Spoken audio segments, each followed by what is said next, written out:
Yo, what is up my lords and ladies of House Forrester, and welcome back to another Game of Thrones discussion.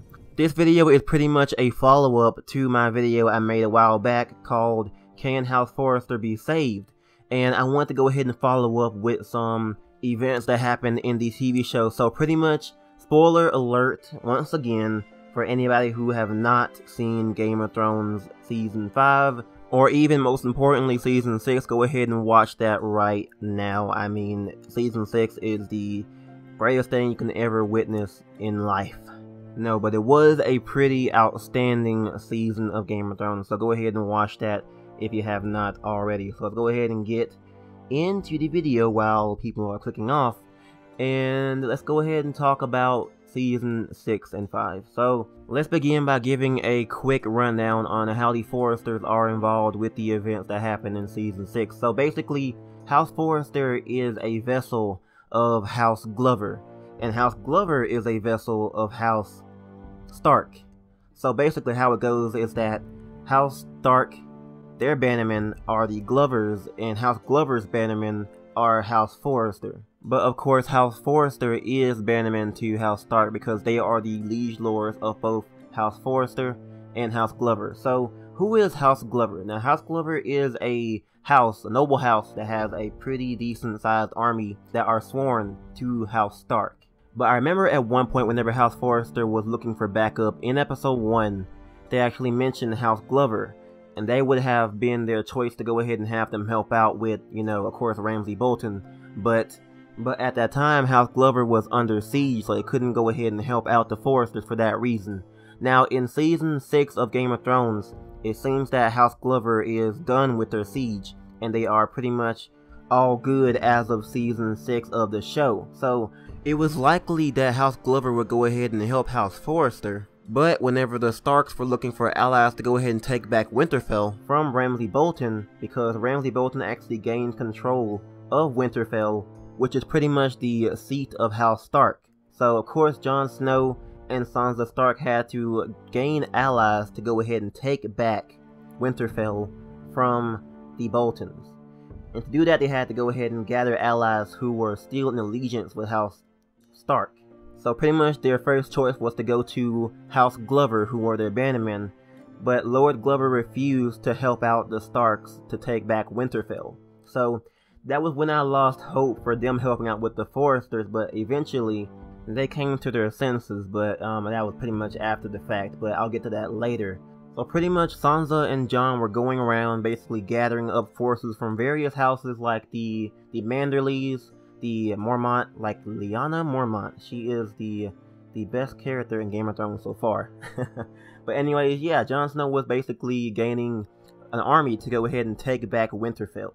So here we are, the Battle of the Bastards between, I actually hit my Xbox, but the Battle of the Bastards between Jon Snow and Ramsay Bolton. It was a heartfelt battle. They almost lost, but then we have the Knights of the Vale, who are pretty much allied with House Aaron, and I think they're actually, you know, in allegiance with Jon Snow as well. I mean, why wouldn't they be? But they are independent, so they don't really follow Jon, but they follow him, if you see what I mean. But anyways, yeah, they won the battle for Winterfell. They have gained access, gained control over Winterfell, and it all ended with Ramsay Bolton being killed.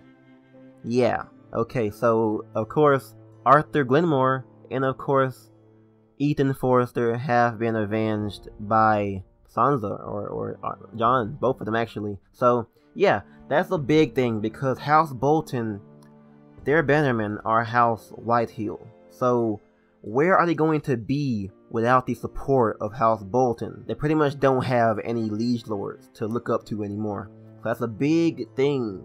Now, we have no idea whenever Season 2 is going to take place, because at the end of Season 1, it actually ends at the beginning of Season 5 of Game of Thrones, the TV series. So that would actually give them a little bit more time to basically have a struggle.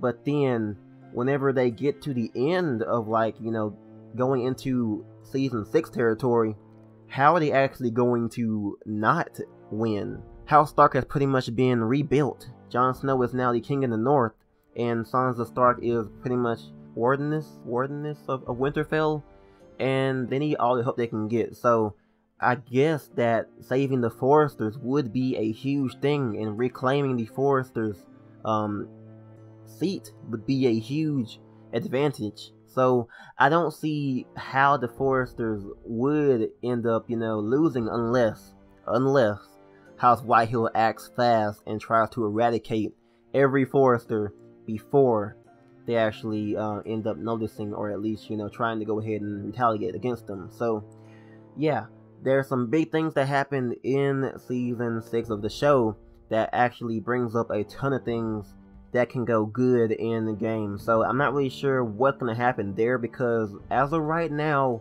the TV show is making the Forresters seem like they're going to actually win. I'm not sure, because, House Stark, them being rebuilt, they are now controlling the North, and House Whitehill is now trying to, at least, they try to siege Ironrath. So it would make sense for the Starks to try and get rid of every single Bolton supporter, and that would be the Whitehills. So it's looking good for the Forresters as of right now. Now, of course, the Whitehills are not made up of Bolton soldiers.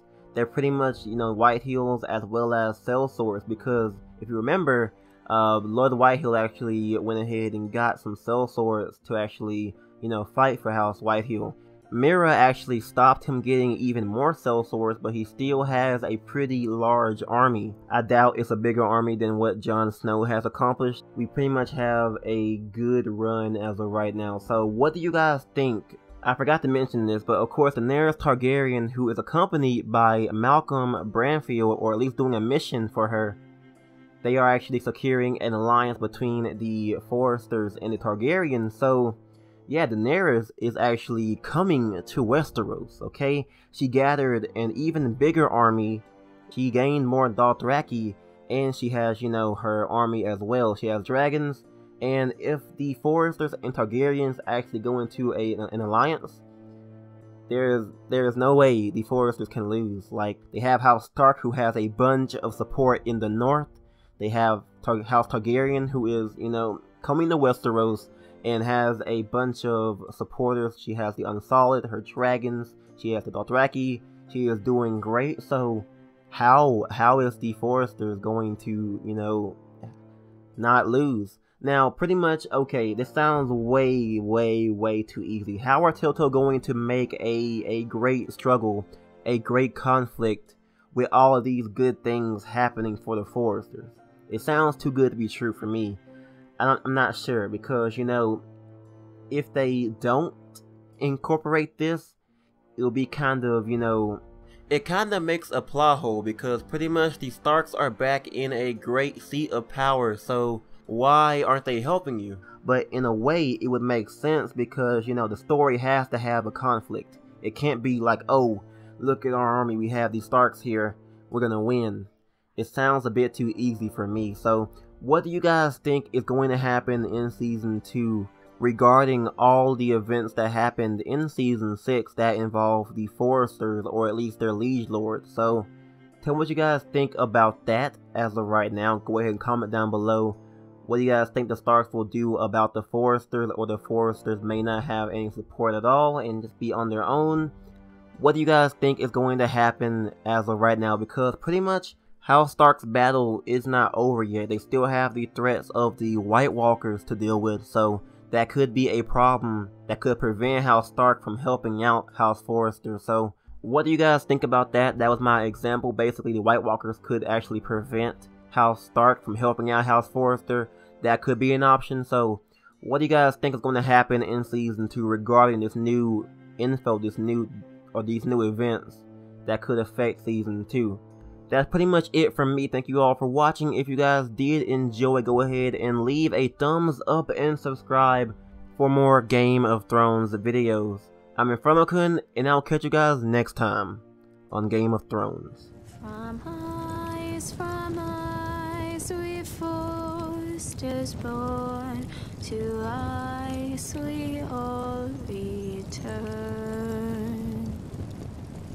Father, brother, I've sworn to guard this please rest you've earned.